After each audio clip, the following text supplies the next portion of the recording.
Hello students, पिछले class में हम लोग बात कर रहे थे एंगुलर वेरिएबल्स पर। बात स्टार्ट किए थे, कंटिन्यू करते हैं उसको। कुछ ऑब्जर्वेशन हम लोग देखे थे कि पास का चीज़ बड़ा दिखता है, दूर का चीज़ छोटा दिखता है।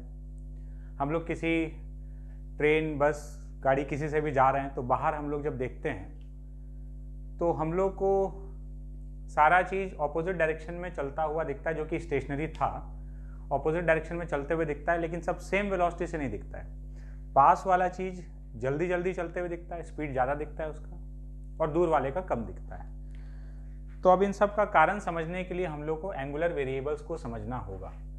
तो सबसे पहला टर्म है एंगुलर डिस्प्लेसमेंट। एंगुलर डिस्प्लेसमेंट कैसे डिफाइंड है समझते हैं।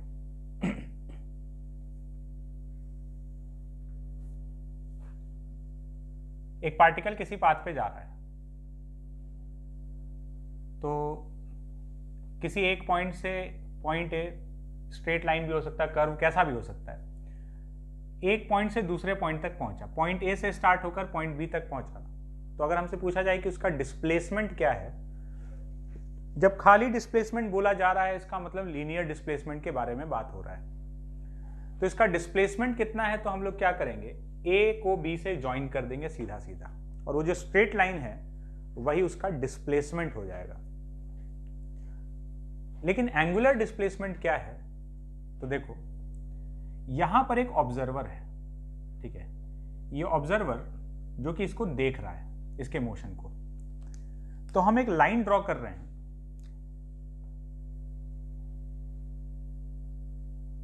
ये लाइन हो गया पार्टिकल को ऑब्जर्वर से ज्वाइन करने वाला लाइन। इस लाइन को हम लोग एक नाम देंगे, this is line of observation, ठीक है। This is line of observation, observer से पार्टिकल को ज्वाइन करने वाला लाइन, ये ऑब्जर्वर को ऑब्जेक्ट से ज्वाइन करने वाला लाइन। तो ये हो गया line of observation. Line of observation ऐसा था। फिर जब पार्टिकल घूमते घूमते ए से बी तक पहुंचा तो ये हो गया लाइन ऑफ ऑब्जर्वेशन। तो after some time this is line OB is new line of observation. तो जब ये ए से बी तक पहुंचा तो इस पूरे प्रोसेस के दौरान, जैसे पार्टिकल यहां है तो ये लाइन ऑफ ऑब्जर्वेशन था, यहां पहुंचा तो ये लाइन ऑफ ऑब्जर्वेशन हो गया, यहां पहुंचा तो ये लाइन ऑफ ऑब्जर्वेशन हो गया। तो ए से बी तक जब पार्टिकल चला है तो लाइन ऑफ ऑब्जर्वेशन लगातार रोटेट किया है। तो लाइन ऑफ ऑब्जर्वेशन जितना रोटेट किया है, यही एंगल इस पार्टिकल का एंगुलर डिस्प्लेसमेंट कहलाएगा। इसका लीनियर डिस्प्लेसमेंट तो ये हो गया ए बी, ए से बी को ज्वाइन कर दो, एक लाइन बना दो। लेकिन इसका एंगुलर डिस्प्लेसमेंट क्या है, तो ये जो लाइन ऑफ ऑब्जर्वेशन जितना घूमा है, इसी रोटेशन को हम लोग एंगुलर डिस्प्लेसमेंट बोलते हैं। लेकिन खाली इसको एंगुलर डिस्प्लेसमेंट नहीं बोलेंगे, हम लोग बोलेंगे angular displace, theta is angular displacement of particle about observer O. ये इस ऑब्जर्वर के अबाउट इसका, या ऑब्जर्वर के रेस्पेक्ट में इसका ऑब्जर्वेशन है। ऐसा क्यों बोल रहे हैं, अभी बात समझ में आ जाएगा। तो क्या है angular displacement?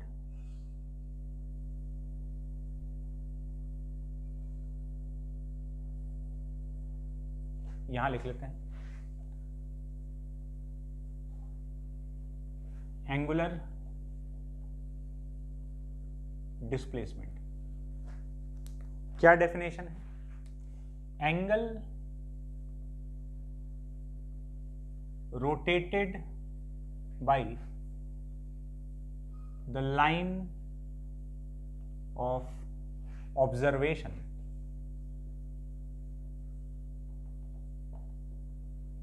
is called angular displacement of the particle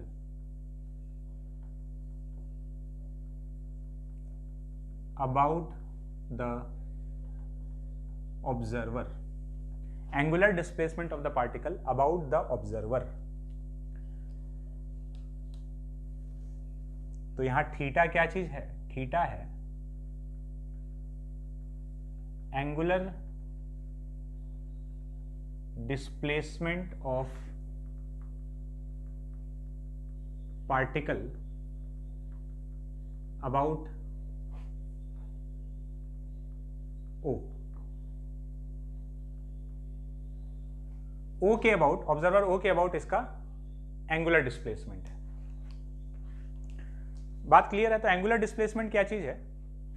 angle rotated by line of observation is called angular displacement.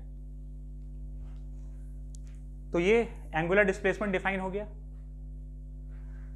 इसका यूनिट क्या है?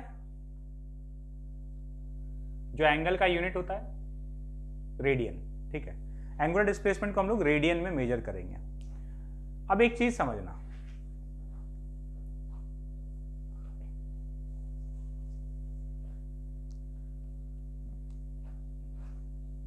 पहले एक डेफिनेशन और लिख लेते हैं। हम लोग एंगुलर डिस्प्लेसमेंट में एक टर्म यूज किए, लाइन ऑफ ऑब्जर्वेशन। तो लाइन ऑफ ऑब्जर्वेशन क्या है, इसके लिए भी लिख लेते हैं line joining particle and observer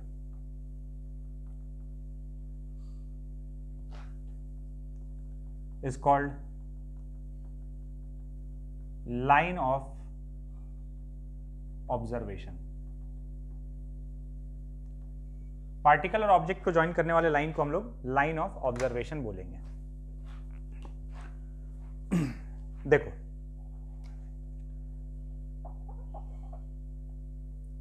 suppose this angle is θ1 और ये ऑब्जर्वर का नाम है O1। इसी सेम पार्टिकल के मोशन को एक दूसरा ऑब्जर्वर कहीं और से देख रहा है, ये रहा एकदम यही मोशन।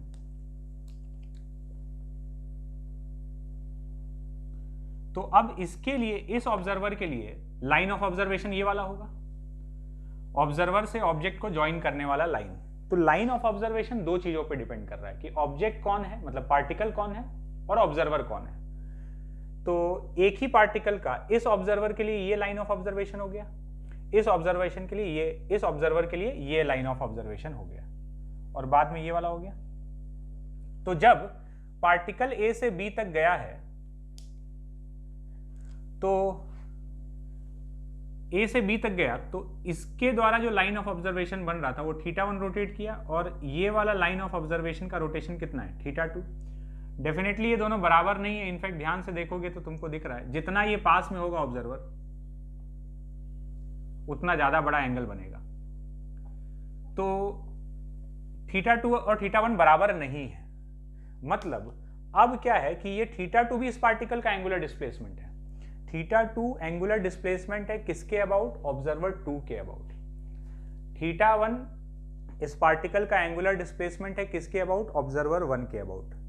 तो एंगुलर वेरिएबल्स में एक चीज बहुत जरूरी है मेंशन करना कि उस एंगुलर वेरिएबल का वैल्यू तुम कौन से पॉइंट के अबाउट या कौन से पॉइंट के रेस्पेक्ट में बात कर रहे हो। जैसे अगर कोई पूछे कि ये पार्टिकल ए से बी तक गया, बताओ इसका एंगुलर डिस्प्लेसमेंट क्या है ना? ए से बी तक गया, लीनियर डिस्प्लेसमेंट तो बता देंगे, लेकिन अगर कोई एंगुलर डिस्प्लेसमेंट पूछ ले कि क्या है, तो ये बात इनकम्प्लीट हो गया। क्यों इनकम्प्लीट हो गया? क्योंकि ऑब्जर्वर मेंशन करना जरूरी है कि कहां से देखा जा रहा है, उसके हिसाब से एंगुलर डिस्प्लेसमेंट का वैल्यू अलग अलग आएगा। कोई और कहीं लोकेटेड हो तो एक नया एंगुलर डिस्प्लेसमेंट आ जाएगा। तो इसीलिए जो एंगुलर डिस्प्लेसमेंट है उसका डेफिनेशन ही ऐसे है कि angle rotated by line of observation is called angular displacement of the particle about the observer.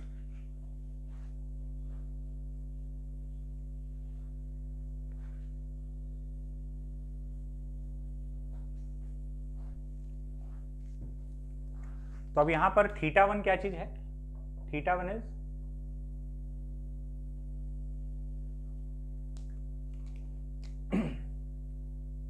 θ1 है angular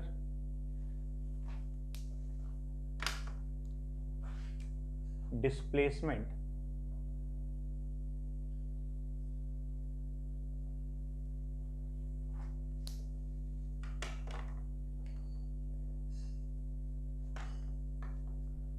angular displacement of the particle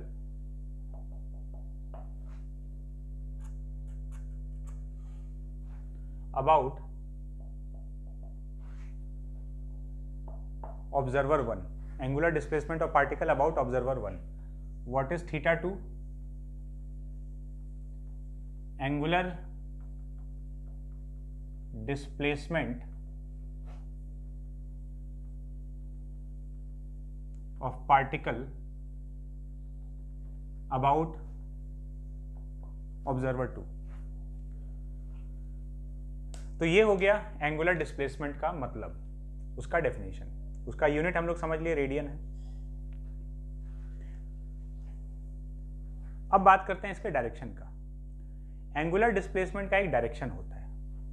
यहां डायरेक्शन थोड़ा अजीब तरीके से दिया जा रहा है, जैसे कि हम लोग क्रॉस प्रोडक्ट में डायरेक्शन देते थे, बिल्कुल कुछ वही तरीका यहां पर यूज करने वाले हैं। राइट हैंड थंब रूल से हम लोग एंगुलर डिस्प्लेसमेंट का डायरेक्शन बताएंगे। कैसे बताएंगे? देखो, अपना जो राइट हैंड है ना, उसमें फिंगर्स को ऐसे घुमाओ कि वो जो लाइन ऑफ ऑब्जर्वेशन जिस सेंस में घूम रहा है ना, उस सेंस में फिंगर्स को रोटेट कर लो। मतलब ये लाइन ऑफ ऑब्जर्वेशन ऐसे घुमा ना, तो फिंगर्स को ऐसे घुमा लो। तो फिंगर्स को ऐसे घुमाएंगे लाइन ऑफ ऑब्जर्वेशन के सेंस में, तो थंब जिस तरफ पॉइंट कर रहा है वही डायरेक्शन एंगुलर डिस्प्लेसमेंट का है। जैसे यहां पर ये थंब ऐसे, ये फिंगर्स ऐसे घुमा, तो थंब कहां गया? इनवर्ड। तो एंगुलर डिस्प्लेसमेंट का डायरेक्शन इनवर्ड है। इसके अबाउट भी देखेंगे, इसका भी लाइन ऑफ ऑब्जर्वेशन ऐसे रोटेट किया, तो लाइन ऑफ ऑब्जर्वेशन के सेंस में फिंगर्स को रोटेट कर लो, डायरेक्शन क्या है? इनवर्ड। डायरेक्शन के लिए हम लोग बोल सकते हैं राइट हैंड का ध्यान रखना, rotate the fingers of right hand in the sense of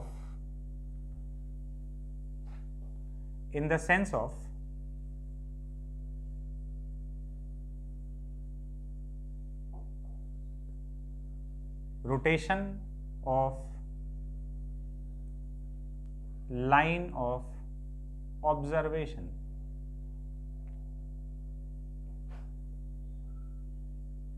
And thumb will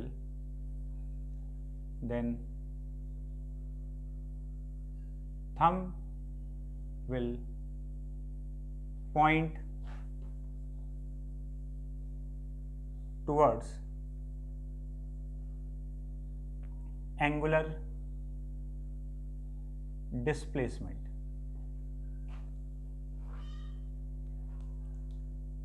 ये डायरेक्शन देखने का तरीका है।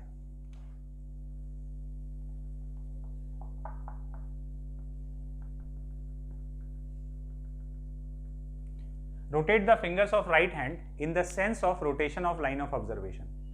मतलब राइट हैंड के फिंगर्स को जो लाइन ऑफ ऑब्जर्वेशन का रोटेशन का सेंस है, जैसे यहां ऐसे क्लॉकवाइज घूम रहा है, तो ऐसे क्लॉकवाइज घुमा लेंगे, तो थंब जिधर जाएगा वही एंगुलर डिस्प्लेसमेंट का डायरेक्शन हो जाएगा। तो थंब इनवर्ड जा रहा था, तो एंगुलर डिस्प्लेसमेंट का डायरेक्शन इनवर्ड है। अब इस तरीके से एंगुलर डिस्प्लेसमेंट का डायरेक्शन क्यों दिया जा रहा है? ये अजीब तरीके का, पार्टिकल अंदर तो गया ही नहीं है, तो ये एंगुलर डिस्प्लेसमेंट का डायरेक्शन क्या बता रहा है? समझो। देखो क्या है ना कि एक कंसेप्ट होता है, जैसे कोई प्लेन है ना, एक लाइन का डायरेक्शन तो हम लोग बता सकते हैं। एक लाइन अगर ऐसे है तो डायरेक्शन या तो इधर होगा या इधर होगा, ठीक है। लाइन अगर ऐसे जा रहा है, एक लाइन पर अगर कोई चीज है तो वो तो इधर होगा या फिर इधर हो सकता है डायरेक्टेड। तो लाइन का डायरेक्शन बोल सकते हैं। प्लेन का अगर बात होता है, ठीक है, एक प्लेन का जब डायरेक्शन बताना होता है ना, जैसे ये मेरा ये पाम जो है, ये एक प्लेन को रिप्रेजेंट कर रहा है। प्लेन का डायरेक्शन उसके परपेंडिकुलर के थ्रू बताया जाता है, क्योंकि प्लेन में तो इनफाइनाइट लाइंस बन सकता है, तुम समझ रहे हो। एक इस बोर्ड पर हम कितना लाइन बना सकते हैं, ऐसे बना सकते हैं, ऐसे इनफाइनाइट नंबर ऑफ लाइंस बनाया जा सकता है। तो अगर कोई प्लेन का डायरेक्शन बताना चाहे तो लोगों ने सोचा कि प्लेन का डायरेक्शन बताने के लिए एक बेहतर तरीका हो सकता है क्या? हमको यही तो पता करना है ना कि वो प्लेन है कहां पर, तो हम उसके परपेंडिकुलर को पॉइंट करेंगे। मतलब हम बोलेंगे कि देखो ये प्लेन का डायरेक्शन है, अगर ये प्लेन का डायरेक्शन है मतलब प्लेन यहां पर है। जो भी प्लेन है उसके परपेंडिकुलर एक वेक्टर बना दो, उसको हम प्लेन के डायरेक्शन से समझेंगे। इससे फायदा क्या हुआ? इससे फायदा ये हुआ कि अगर कोई बोले कि ये प्लेन का डायरेक्शन है, मतलब हम समझ गए प्लेन इसके पर, इस प्लेन का बात चल रहा है। बात समझ में आया? कोई बोले कि प्लेन का डायरेक्शन ये है, तो हमको समझ में आ गया कि अच्छा इस प्लेन का बात चल रहा है। तो उस प्लेन को बताने का एक बहुत ही बढ़िया तरीका खोजा गया कि उसके परपेंडिकुलर एक वेक्टर बना दो। अब जिधर भी है, ऐसे है, ये वेक्टर जा रहा है, मतलब प्लेन इसके परपेंडिकुलर ये हो गया, तो तुरंत आइडेंटिफाई हो जाएगा कि प्लेन किधर है। तो प्लेन का डायरेक्शन बताने के लिए उसके परपेंडिकुलर एक वेक्टर का डायरेक्शन पॉइंट कर दिया जाता है। ठीक है, यहां पर एग्जैक्टली वही बात है। जब एंगुलर डिस्प्लेसमेंट इनवर्ड आया ना, ऐसे घुमाए तो थंब इनवर्ड गया, तो ये बताना चाह रहा है कि अगर एंगुलर डिस्प्लेसमेंट का डायरेक्शन ये है, मतलब मोशन इसके परपेंडिकुलर एक प्लेन में चल रहा है। एंगुलर डिस्प्लेसमेंट का डायरेक्शन उस प्लेन को बताता है जिस प्लेन में मोशन चल रहा है। मतलब अगर हम तुमको बोलें कि ये एंगुलर डिस्प्लेसमेंट का डायरेक्शन है, मतलब पार्टिकल इधर नहीं जा रहा है, समझो पार्टिकल एक प्लेन में घूम रहा होगा कहीं पे, तो अगर एंगुलर डिस्प्लेसमेंट का डायरेक्शन ये है, मतलब पार्टिकल का इस प्लेन में मोशन चल रहा है कहीं पे, तो वो प्लेन ऑफ मोशन के बारे में इंफॉर्मेशन देने के लिए है। एंगुलर डिस्प्लेसमेंट का डायरेक्शन क्या बताता है? प्लेन ऑफ मोशन का जानकारी देता है, मतलब किस प्लेन में मोशन चल रहा है। तो अगर ऐसे आया एंगुलर डिस्प्लेसमेंट का डायरेक्शन, मतलब मोशन इस प्लेन में चल रहा है। बात क्लियर है? तो ये पॉइंट हम लोग नोट कर लेंगे कि क्या दे रहा है हमको। एंगुलर डिस्प्लेसमेंट का डायरेक्शन उस प्लेन का डायरेक्शन दे रहा है, या उस प्लेन का इंफॉर्मेशन दे रहा है जिस प्लेन में मोशन चल रहा है।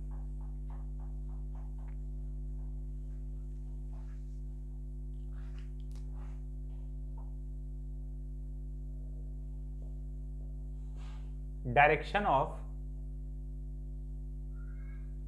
एंगुलर डिस्प्लेसमेंट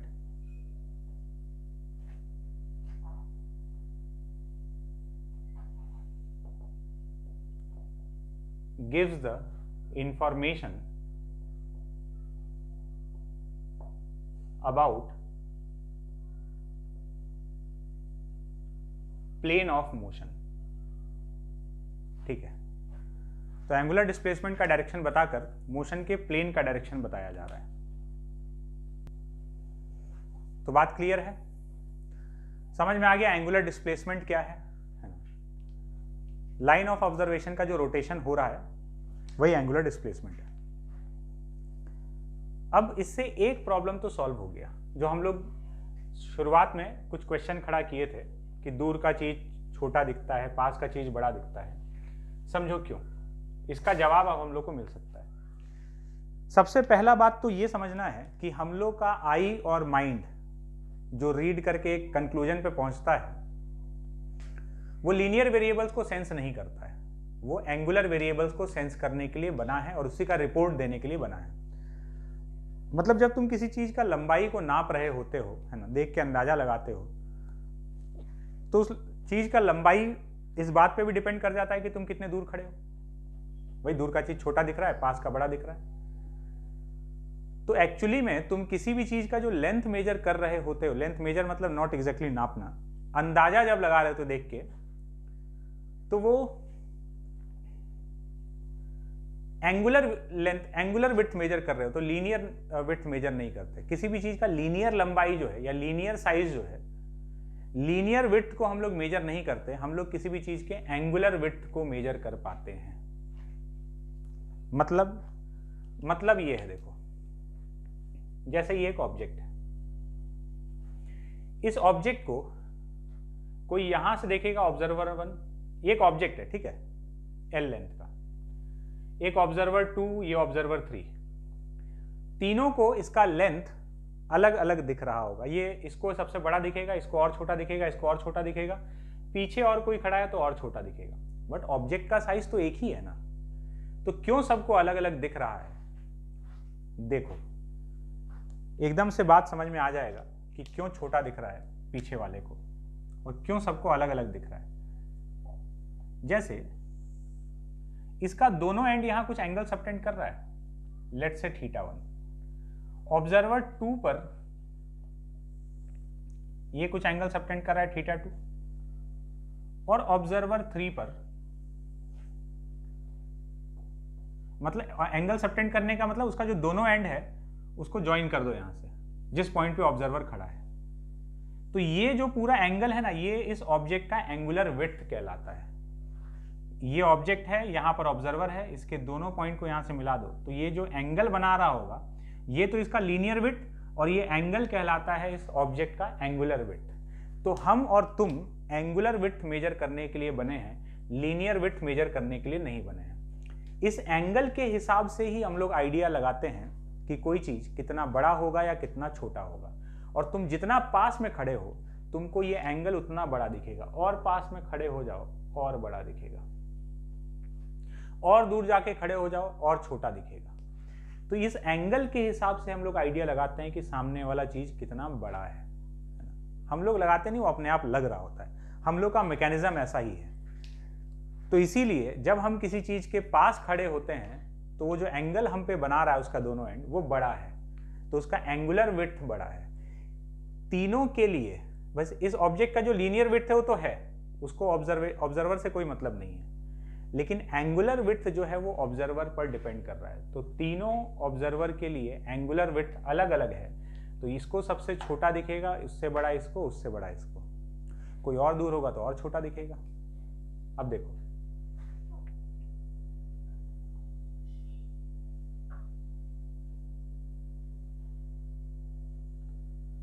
जो हम लोग ऐसे करके नाप लेते हैं ना, मान लो कोई यहां खड़ा है तो वो इतना सा अगर ये करेगा ना ऐसे करके ऐसे, तो उसका ये ऐसे इन दोनों लाइन के अगर बीच में आ रहा होगा तो बस ये एंगल यहां सबटेंड हो जाएगा। हम लोग ऐसे करके जो देखते हैं ना, तो ऐसे करके देखने का मतलब यही है, जब हम लोग ऐसे करके देख रहे होते हैं तो वहां से ये लाइन ऐसे आ रहा है और ये लाइन, वो दोनों लाइन यहां से इसके बीच से पास हो गया ऐसे। अगर हम यहां ऐसे करेंगे तो हमको ये ऑब्जेक्ट पूरा, अगर हम यहां पे खड़े और हम ऐसे करके देखेंगे तो हमको नहीं दिखेगा, हमको ये दोनों लाइन को अंदर लेना होगा। तो अगर हम यहां खड़े हैं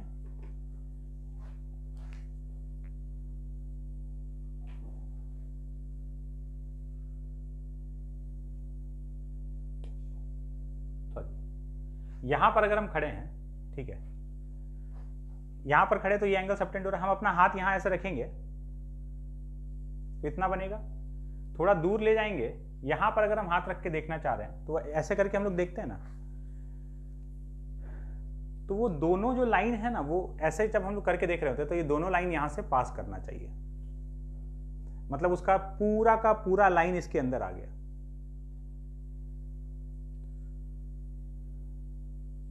कोई यहां खड़ा होके अपना जो सामने ऐसे हाथ रखा, कोई खाली इतना सा करके अगर देख रहा होगा तो उसको पूरा ऑब्जेक्ट नहीं दिखेगा। अब सोचो हम जितना दूर खड़े हो एंगल उतना छोटा बनते जाएगा, जितना पास खड़े हो एंगल उतना बड़ा बनेगा। तो जितना पास खड़े होंगे ये गैप उतना बड़ा रखना होगा, जितना दूर जाएंगे ये गैप उतना छोटा रखने से भी काम चल जाएगा। तो ये जब हम लोग ऐसे कर रहे होते हैं ना ऐसे, तो उसका जो टॉप मोस्ट पॉइंट है और बॉटम मोस्ट पॉइंट है उससे आने वाले रेस को हम लोग एंगल बनाते हुए आ रहा होगा, वो इसके बीच में कवर हो गया। तो बेसिकली बात यह है कि एंगुलर विड्थ हम लोग मेजर करने के लिए बने हैं, और जो जितना दूर खड़ा होगा उसके लिए एंगुलर विड्थ उतना छोटा है, तो उसका ऑब्जेक्ट का साइज छोटा लगेगा। ऑब्जेक्ट का साइज वही है, उसको छोटा लगेगा, जो पास खड़ा है उसको बड़ा लगेगा। तो ये बात सारा ऑब्जर्वेशन का है, ये बात सारा लगने का है कि हमको क्या लग रहा है। एक्चुअली में तो जो ऑब्जेक्ट का साइज है वो है। बात क्लियर हुआ? इसीलिए हम लोग कई बार जैसे हॉल में मूवी देखने जाते हैं, तो हॉल में मूवी देखने जाते हैं तो हम लोग जैसे ये हॉल का स्क्रीन है, मान लो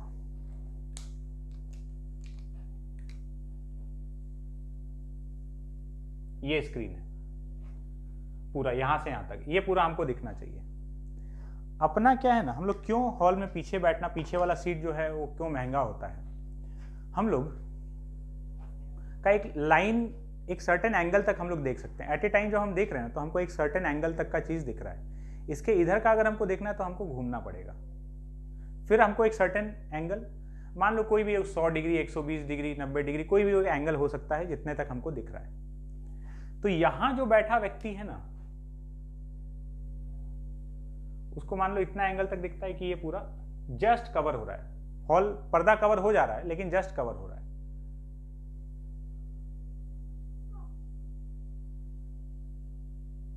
और कोई यहां है ना, उसके लाइन ऑफ साइट के हिसाब से ये पर्दा बहुत बढ़िया से उसके अंदर आ रहा है। इसका समझो लाइन ऑफ साइट के अंदर जस्ट आ रहा है, और ये जो आदमी है इसका लाइन ऑफ साइट यहां से लेकर यहां तक है, तो पर्दा भी आ रहा है, आसपास का चीज भी है। अब इसको बेनिफिट क्या है समझो, जब हम लोग देख रहे हैं ना, है ना, इस बात को अभी भी करके देखो, बात समझ में आ जाएगा। जब तुम किसी तरफ देख रहे हो तो तुमको एक सर्टेन रेंज तक दिख रहा है, देखने को दिख रहा है, लेकिन तुम्हारा फोकस एक ही तरफ है, एक सर्टेन एरिया में फोकस है। अगर तुम यहां खड़े हो, मान लो तुम यहां खड़े हो ऐसे, ये तुम्हारा लाइन ऑफ साइट हो गया। इस लाइन पे अगर बात करें तो यहां से यहां तक का सारा चीज तुम्हारे साइट के अंदर है, लेकिन तुम्हारा मेन फोकस यहां पर होगा। अगर तुम इधर देख रहे हो तो तुम्हारा नजर थोड़ा सा इधर है, तो फोकस पूरे पे एक साथ क्या चल रहा है तुमको नहीं मालूम है ना। जैसे हम इधर देख रहे हैं किसी तरफ, तो अभी सामने का चीज हमको पता है, इधर हमको दिख रहा है कुछ है, इधर भी हमको दिख रहा है कुछ है, लेकिन एग्जैक्टली फोकस में नहीं किया, हम नजर एकदम सामने रखे हुए हैं, तो ये सर्टेन एंगल तक हमको दिख रहा है, लेकिन इधर जो है और इधर जो है कुछ है, विजन में है, लेकिन एग्जैक्टली क्लियर नहीं है क्या है। तो जैसे हम थोड़ा सा इधर देखेंगे ना, तो मेरा नजर एक तरफ रहेगा, तो जितना हमको सामने चीज जो मेरा विजन में आ रहा है, मेरा फोकस किसी एक तरफ है। तो अब ये जो आदमी मूवी देख रहा होगा ना, तो मान लो ये इधर देख रहा है, तो पूरा ये स्क्रीन इसको दिख रहा है, लेकिन इसका फोकस एक जगह पे। तो अभी ये यहां देख रहा है, तो यहां और यहां क्या चल रहा है इसको बहुत ज्यादा क्लियर नहीं है ना, आउट ऑफ फोकस है थोड़ा सा। तो अब अगर मान लो थोड़ा सा फाइटिंग सीन इधर चल रहा है, तो अब इसको थोड़ा सा इधर फोकस, थोड़ा सा मुंडी घुमाना पड़ेगा। मेन सीन इधर चल रहा है तो थोड़ा सा इधर मुंडी घुमाना पड़ेगा। जबकि ये जो काफी एरिया कवर कर रहा है, उसका जो फोकस वाला रेंज है, उस फोकस वाले रेंज के अंदर पूरा स्क्रीन आ रहा है। इसको यहां से इतना बड़ा एरिया पूरा दिख रहा है इसको, तो उसका फोकस वाले रेंज के अंदर पूरा का पूरा स्क्रीन आ रहा है। ठीक है, उसको पीछे बैठे व्यक्ति को पूरा स्क्रीन एक साथ और पूरा सामने का सामने पूरा फोकस में पूरा स्क्रीन, तो उसको मुंडी इधर उधर घुमाना नहीं पड़ेगा। जबकि जो आगे वाला है, एक तो उसका मुंह ऐसे करके नीचे बैठा है, तो स्क्रीन ऊपर ऐसे करके देख रहा है, और साथ में इधर कुछ चला तो ऐसे, इधर कुछ चला तो ऐसे। तो 3 घंटे का मूवी देख के अगर तुम निकले एकदम नीचे वाले में बैठ के, तो थोड़ी देर तक तुम्हारे गर्दन में वो पेन महसूस हो सकता है जो तुम उस मूवी को देखने में उठाए हो, है ना। तुमको पता चल जाएगा कि हाँ मेहनत लगा है। तो ये मूवी हॉल में हम लोग पीछे वाला सेलेक्ट करते हैं, और महंगा भी होता है, ठीक है ना। या दूर का चीज़ हमको छोटा दिखता है, पास का चीज़ बड़ा दिखता है। तो इन सब का कारण है एंगुलर वेरिएबल या एंगुलर विड्थ।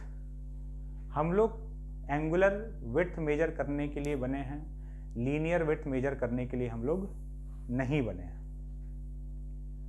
बात क्लियर है? चलते हैं हम लोग अगले वेरिएबल की तरफ।